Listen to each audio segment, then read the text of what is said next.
मैंने एक भूतनी को रस्सी से पकड़कर उसे अपने पास पालतू की तरह रख लिया था। मैं उससे ऊबने लगा और उसे दूर करने के लिए मैंने उससे झूठ बोल दिया कि मुझे गर्मजोशी वाली औरतें पसंद हैं। मुझे क्या पता था कि वही भूतनी एक दिन पाताल लोक की रानी बन जाएगी। जब वो वापस आई तो उसने कुछ नहीं कहा, बस जीवन मृत्यु की किताब खोली और बिना हिचकिचाए मेरा नाम काट दिया। उसी पल मैं अमर हो गया। ना मर सकता था, ना जी सकता था। बस इस दुनिया में हमेशा भटकने के लिए मजबूर हो गया। और वो अपने अंधेरे सिंहासन पर बैठ गई ताकि हम कभी दोबारा ना मिलें। 10 साल बाद मेरी छोटी बहन को मेरी अमृता और मेरी अपार दौलत के बारे में पता चल गया, और उसने एक तांत्रिक के साथ मिलकर मेरी किस्मत चुराने की साजिश रच डाली। उस रात मैं छत पर खड़ा था, पूरी तरह टूटा हुआ, डर से कांपता हुआ, उससे भीख मांग रहा था। मुझे मत मारो, मेरा सारा पैसा ले लो, मुझे मरना नहीं है, क्योंकि अगर मैं मर गया और फिर उस औरत से सामना हुआ तो वो मुझे जिंदा उबलते तेल में फेंक देगी। लेकिन उसकी आंखों में जरा भी रहम नहीं था। उसने ठंडे स्वर में कहा कि उसे सिर्फ मेरा पैसा ही नहीं, मेरी अमृता भी चाहिए, क्योंकि मैं उसका भाई हूं और मेरी हर चीज उसकी है। उसके इशारे पर तांत्रिक ने मुझे बालों से पकड़कर घसीटा और छत के किनारे तक ले गया। ये इमारत 33 मंजिला थी और नीचे एक घातक तांत्रिक जाल बिछा हुआ था। अगर मैं गिरता तो सिर्फ मरता ही नहीं, बल्कि दोबारा जन्म लेने का मौका भी खो देता। सब कुछ पहले से प्लान था और फिर मैं गिर गया। जब मैंने आंखें खोली, मैं इंसान नहीं रहा था, मैं एक भूत बन चुका था। 2 यमदूत मुझे पकड़कर घसीट रहे थे। चारों तरफ अंधेरा, चीखें और दर्द की गूंज थी। नरक का दरवाजा मेरे सामने था। मैं चिल्लाया कि मैं निर्दोष हूं, मैंने कुछ नहीं किया, मुझे छोड़ दो। लेकिन मेरी आवाज किसी तक नहीं पहुंची। तभी एक कोड़ा मेरी आत्मा पर पड़ा। दर्द इतना गहरा था कि मैं चीख भी नहीं पाया। उसी पल मुझे समझ आ गया कि यहां आने के बाद कोई भी अपनी किस्मत से नहीं बच सकता। डर और दर्द के बीच मैंने आखिरी उम्मीद में कहा कि मैं मिंग वांग की बेटी को जानता हूं। एक पल के लिए सन्नाटा छा गया। फिर अचानक एक और कोड़ा पड़ा। चुप रह, नाम मत ले। तभी मुझे समझ आया कि ये सब मिले हुए हैं, तांत्रिक और यमदूत। सब मुझे हमेशा के लिए खत्म करना चाहते हैं। जैसे जैसे हम नरक के विशाल दरवाजे के करीब पहुंचे, मेरी आत्मा कांपने लगी। तभी दूर से एक भारी आवाज गूंजी। इसका प्रोसेस पूरा हुआ। वो लाओ ही था, मेरी आखिरी उम्मीद। मैंने पूरी ताकत लगाकर उस हाथ को काट लिया जो मेरे मुंह पर था और उसकी तरफ भागा। लेकिन तभी एक जोरदार लात पड़ी और मैं फिर जमीन पर गिर पड़ा। मेरा चेहरा दबा दिया गया, मेरी आवाज बंद कर दी गई। लेकिन इस बार मेरी हलचल ने उसका ध्यान खींच लिया। भेजो, इतना कहकर वह धुंध में गायब हो गया और उसके साथ मेरी आखिरी उम्मीद भी चली गई। दाढ़ी वाला यमदूत कुछ पल तक उसे जाता हुआ देखता रहा, फिर मेरी तरफ मुड़ा और बिना कुछ कहे मुझ पर लात घूंसे बरसाने लगा। मैं जमीन पर पड़ा था, हर वार मेरी आत्मा तक उतर रहा था। और फिर उसने कोड़ा उठाकर मुझे बेरहमी से पीटना शुरू कर दिया। कुछ ही पलों में मेरा पूरा शरीर जख्मों से भर गया। जब वह थक गया तो उसने मेरी ठोड़ी पकड़कर मेरा चेहरा ऊपर उठाया और ठंडी हंसी के साथ बोला, चिंता मत कर, अंदर पहुंचते ही मैं खुद तेरी खास सेवा करूंगा। इसके बाद उसने मुझे उठाया और सीधे पहले नरक में फेंक दिया। 1000 सुइयों का नरक। चारों तरफ दर्द ही दर्द था, अनगिनत यातना के औजार और उन पर बंधी आत्माएं जिनके शरीर में हजारों सुइयां धंसी हुई थीं। वे इंसान कम और कांटों से भरे सही ज्यादा लग रहे थे।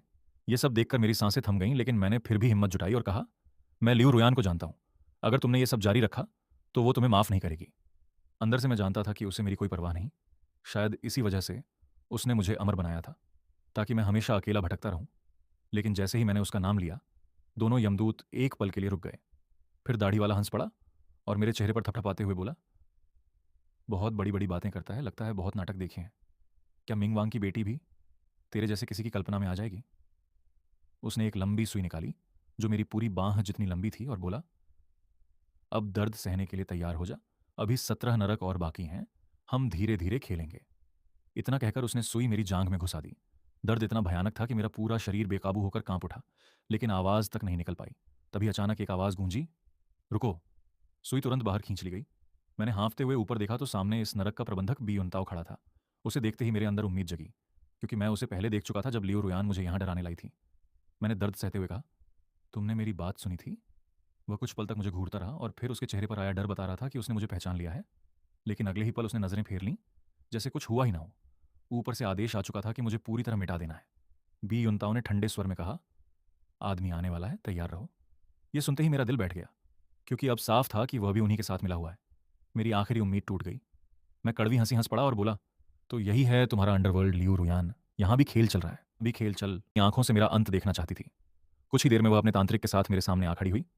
शुरुआत में उसके चेहरे पर डर साफ दिख रहा था और वह तांत्रिक के पीछे छिपी हुई थी। लेकिन जैसे ही उसने देखा कि यमदूत उसे पहचानते हैं, उसका आत्मविश्वास वापस आ गया।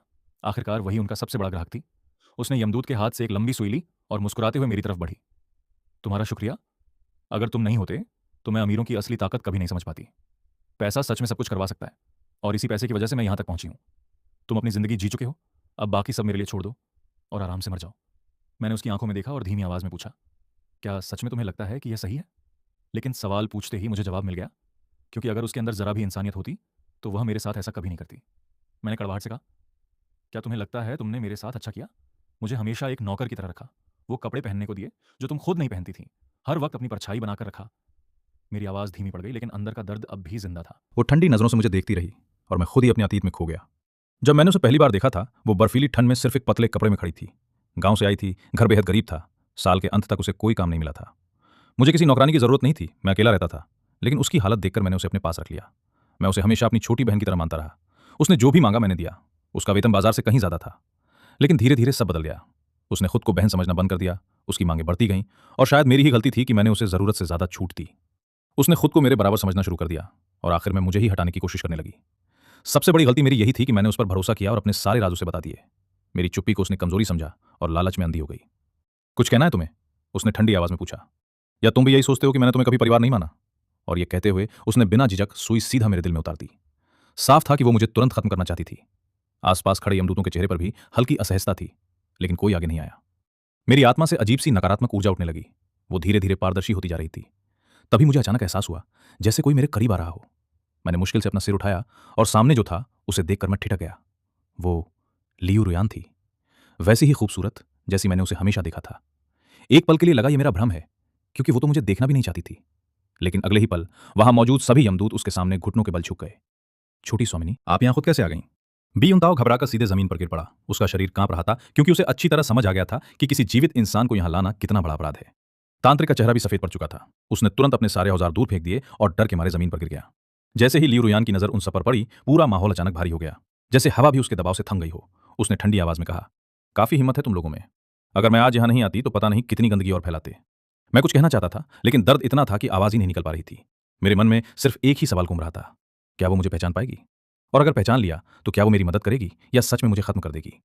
कुछ पल की खामोशी के बाद उसने बीयुनताओ की तरफ देखा और बोली, मैंने तुम्हें पहली नरक की जिम्मेदारी दी थी, यही तुम्हारा काम है। नीचे के लोग ही समझते हैं कि गलती किसकी है। बी युनताओ तुरंत घबराकर बोला, सरकार, ये सब इन दोनों यमदूतों का काम है। ये चोरी छिपे जीवित इंसानों को यहां ला रहे थे, हमें कुछ पता नहीं था। आप आते ही हमें रोकने वाले थे। लेकिन उसकी बात पूरी भी नहीं हुई थी कि लियू रुयान ने उसे बीच में ही काट दिया। ये मेरा क्षेत्र है, यहां कोई भी जीवित आए तो उसकी जिम्मेदारी तुम्हारी है, झूठ मत बोलो। उनकी बातों को सुनते सुनते मुझे धीरे धीरे समझ आने लगा कि वो यहां इन गैर कानूनी कामों को खत्म करने आई है, और मैं बस एक बदकिस्मत इंसान हूं जो इस साजिश में फंस गया। लियू रुयान ने कठोर आवाज में कहा, चुप रहो, क्योंकि ये दोनों जीवित होकर यहां घुसे हैं। इन्हें जिंदा वापस मत भेजो, पहले इन्हें कैद करो, और जो भी स्वर्ग के नियम तोड़ता है उसे हमेशा के लिए पशु योनि में भेज दिया जाए। ये सुनते ही शी झेंशियांग जैसे अंदर से टूट गई। वो वहीं जमीन पर गिर पड़ी। दोनों यमदूत भी डर के मारे कांपने लगे। अब उसे समझ आ गया था कि वो कभी वापस नहीं जा पाएगी। उसका चेहरा गुस्से से भर गया। तांत्रिक ने उसे रोकने की कोशिश की, लेकिन उसने उसका हाथ झटक दिया और चीख कर बोली, मुझे वापस जाना है, अभी, इसी वक्त। तांत्रिक डर के मारे कुछ नहीं कर पाया। उसने आंखें बंद कर लीं जैसे बेहोश हो गया हो, लेकिन शी झेंशियांग ने उसे पकड़कर जोर से हिलाया। बेवकूफ, मैंने तुम्हें 5 लाख दिए थे और तुम यही करोगे? मुझे तुरंत वापस भेजो, मैं यहां नहीं रुकूंगी। वो लगातार चिल्ला रही थी। उसे जरा भी एहसास नहीं था कि सामने खड़ी लियू रुयान शोर शराबे से नफरत करती है। तभी अचानक एक अदृश्य ताकत ने उसे हवा में उछाल दिया और वो दूर जाकर उन यातना के औजारों वाली मेज पर जा गिरी। लियू रुयान ने उसकी तरफ देखा तक नहीं, जैसे वो उसके लिए कोई मायने ही नहीं रखती। उसने बाकी सबसे निपटते हुए धीरे धीरे अपनी नजर मेरी तरफ घुमाई। उसकी आंखों की धार इतनी तेज थी कि जैसे वो सीधे मेरी आत्मा को चीर रही हो। उसने ठंडे और सख्त स्वर में पूछा, तुम्हारा नाम और पता बताओ। ये सुनते ही बी युनताओ के चेहरे का रंग उड़ गया। उसका शरीर और ज्यादा कांपने लगा, क्योंकि अब जो होने वाला था उससे कोई भी बच नहीं सकता था। वो जानता था कि अगर ये पता चल गया कि मुझे बिना किसी न्याय के यहां लाया गया है तो उसकी खैर नहीं, इसलिए वो जल्दी से बोला, ये बस एक अज्ञात आदमी है, कहीं से भी उठा लाए हैं, ऐसा कोई अच्छा इंसान नहीं होता। मिंग वांग इतने व्यस्त रहते हैं, ऐसी छोटी बातों पर ध्यान देने की जरूरत नहीं। लेकिन उसकी बात पूरी होने से पहले ही लियू रुयान की भौहें सिकुड़ गईं और उसकी आंखों में साफ असंतोष छलकने लगा। बी युनताओ तुरंत चुप हो गया। मैंने अपनी बची हुई ताकत से मुंह खोलने की कोशिश की, लेकिन आवाज सिर्फ हवा की तरह बाहर निकली। मेरी हालत देखकर बी युनताओ घबरा गया और बोला कि मेरी आत्मा खत्म होने के कगार पर है। इस पर लियू रुयान ने बिना समय गवाए आदेश दिया, जल्दी इसकी पहचान करो और इसे बचाने का तरीका सोचो। अगर ये यहां नहीं होना चाहिए तो इसे वापस भेजो या पुनर्जन्म की व्यवस्था करो। आदेश मिलते ही बी युनताओ ने तुरंत जीवन मृत्यु की किताब मंगवाई। उसी दौरान सी झेनशियांग अभी भी छटपटा रहा था। उसे अब तक समझ नहीं आया था कि उसने कितना बड़ा अपराध कर दिया है। वो बस किसी तरह वापस ऊपर जाकर अपनी पुरानी जिंदगी पाना चाहता था। थोड़ी ही देर में यमदूत किताब लेकर आ गया। बी युनताओ मेरे पास झुका और पूछा, तुम्हारा नाम क्या है? मैंने अपनी आखिरी ताकत जुटाकर दांत भींचते हुए धीरे से कहा, मैं लिन बेई। उसने किताब खोली और ध्यान से देखने लगा। समय बीतता गया और उसके चेहरे पर चिंता बढ़ती गई। वो बुदबुदाया, ये अजीब है, इसका नाम यहां नहीं है। मामला संदिग्ध है। सच बताओ, तुम्हारा नाम क्या है? मैंने फिर वही दोहराया, लिन बेई। ये सुनते ही लियू रुयान की आंखें सिकुड़ गईं, जैसे समय एक पल के लिए थम गया हो। अगले ही क्षण वो हवा की तरह मेरे सामने आ खड़ी हुई। उसकी चाल इतनी तेज थी कि कोई देख भी नहीं पाया। उसने मेरी ठोड़ी पकड़कर मेरा चेहरा ऊपर उठाया। उसके चेहरे पर जटिल भाव थे, आंखों में कुछ ऐसा था जिसे वो छुपा नहीं पा रही थी। उसने धीमी आवाज में पूछा, क्या सच में तुम हो? इतना बड़ा संयोग कैसे हो सकता है? मैंने मुश्किल से सिर हिलाया। उसने मेरी ठोड़ी को और कसकर पकड़ लिया, जैसे उसे यकीन ही नहीं हो रहा हो। तुम्हें उस दिन का वादा याद है? मैं बोल नहीं पाया, बस हल्की सी मुस्कान दी जो दर्द से भरी थी। शायद मैं अब उसके साथ कभी नहीं रह पाऊंगा, क्योंकि मेरी आत्मा यहीं खत्म होने वाली थी। अचानक उसने घृणा से मेरा चेहरा छोड़ दिया, जैसे किसी गंदी चीज को छू लिया हो, और बोली, तुम सच में बेकार हो। मुझे लगा था तुम मेरे बिना कुछ बन पाओगे, लेकिन तुम भी वैसे ही निकले। हाँ, वो मृत्यु और जीवन पर राज करने वाली थी, और मैं एक टूटती हुई आत्मा। फिर भी अजीब बात यह थी कि उसने मुझे मरने नहीं दिया, बल्कि आदेश दिया कि मुझे नीचे ले जाकर भूत वैद्य से इलाज करवाया जाए। मैं समझ गया था कि वो मुझे यूं ही नहीं बचा रही। शायद वो बदला लेना चाहती थी, क्योंकि मैंने उसे छोड़ दिया था। भूत वैद्य का इलाज नरक जैसा ही था, बेहद दर्दनाक। मैं बार बार बेहोश होता और फिर होश में आता। हर बार दर्द पहले से ज्यादा गहरा होता, और मुझे लगने लगा था कि शायद ये इलाज नहीं, बल्कि धीरे धीरे खत्म करने का एक और तरीका है। उसी दौरान मुझे एक सपना आया, जिसमें मैं और लियू रोयान थे। उस समय वो एक साधारण इंसान की तरह इस दुनिया में रहती थी और मेरी जिंदगी में आई थी। वो वक्त मुश्किलों से भरा था, हर तरफ बीमारी फैली हुई थी, लेकिन उसके साथ होने से मैं सच में खुश था। उसने मेरे साथ हर कठिन दिन बिताया था। वो मेरा पहला प्यार थी, मेरी जिंदगी की पहले सच्ची खुशी। लेकिन जब मैं मरकर यहाँ आया, तब मुझे उसकी असली पहचान पता चली। वो मिंग वांग की बेटी थी। उसे लगा था कि मैं खुशी खुशी यहीं रहूंगा, लेकिन मैं इस दुनिया का आदमी था। मैं यहाँ के नियम नहीं मान सकता था। मैं ये स्वीकार नहीं कर सकता था कि उसके पास कई रिश्ते हों और मैं उनमें से एक बनकर रहूं। इसलिए मैंने जाने का फैसला किया, पुनर्जन्म लेने का फैसला किया। वो मुझे गुस्से में नरक के दरवाजे तक ले गई और मुझे डराया भी। मैं सच में डर गया था, रो पड़ा था, लेकिन आखिर में वो पिघल गई और उसने मुझे जाने दिया। हालांकि उसने कसम खाई कि वो मुझे फिर कभी नहीं देखेगी। पुनर्जन्म के बाद भी मुझे अपनी पिछली जिंदगी की सारी यादें थीं, लेकिन मैं न बूढ़ा हुआ न मरा। मेरे पास सब कुछ था, परिवार, दौलत और अनंत जीवन। तभी मुझे समझ आया कि उसने चाहे जितना कठोर बनने की कोशिश की हो, लेकिन भीतर से वो अब भी वही थी जिसने कभी मुझसे प्यार किया था। मेरे दिल में वो पुरानी यादें अब भी जिंदा थीं। उसने मेरे लिए सब कुछ पहले ही व्यवस्थित कर दिया था, लेकिन वो सच में ये तय कर चुकी थी कि वो मुझसे दोबारा कभी नहीं मिलेगी। उस सपने से मैं धीरे धीरे जागा तो खुद को मिंग वांग के महल में पाया। ये लियू रोयान का क्षेत्र था। मैं उसके बिस्तर पर लेटा था, चारों तरफ उसके कपड़े और उसकी वही परिचित खुशबू थी। उस ठंडी और अजनबी दुनिया में वही खुशबू मुझे थोड़ी शांति दे रही थी, लेकिन वो जल्दी ही वापस आ गई। मैंने आंखें बंद कर लीं और सोने का नाटक किया, लेकिन वो सब समझ चुकी थी। उसने ठंडे स्वर में कहा, नाटक छोड़ो, मुझे पता है तुम जाग चुके हो। मजबूरी में मैंने आंखें खोली और हल्की कड़वी मुस्कान दी। अब मुझे जला मत देना, बस मुझे जाने दो। उसने बिना कुछ कहे मेरा हाथ पकड़ा और मुझे बिस्तर से खींच कर खड़ा कर दिया। उसकी आवाज सख्त थी, जिन्होंने तुम्हें फंसाया है उन्होंने तुम्हारे खिलाफ साजिश रची है। आज तुम खुद उनका अंजाम देखोगे। उसकी आंखों की ठंडक देखकर मेरे भीतर सिहरन दौड़ गई। मैं समझ गया कि वो पहले उनसे निपटेगी और फिर मेरी बारी आएगी। हम जल्दी ही बाहरी कक्ष में पहुंचे, जहां शी झेंशियांग और वो तांत्रिक घुटनों के बल बैठे थे। मुझे देखते ही शी झेंशियांग की आंखें पागलों की तरह फैल गईं। वो उठने की कोशिश करने लगी, लेकिन यमदूत ने उसे लात मारकर फिर नीचे गिरा दिया। मेरी हालत अभी भी कमजोर थी, सांस लेना मुश्किल था, इसलिए मैं कुछ कर नहीं पा रहा था। ये देखकर लियू रोयान कुछ पल के लिए सोच में पड़ गई।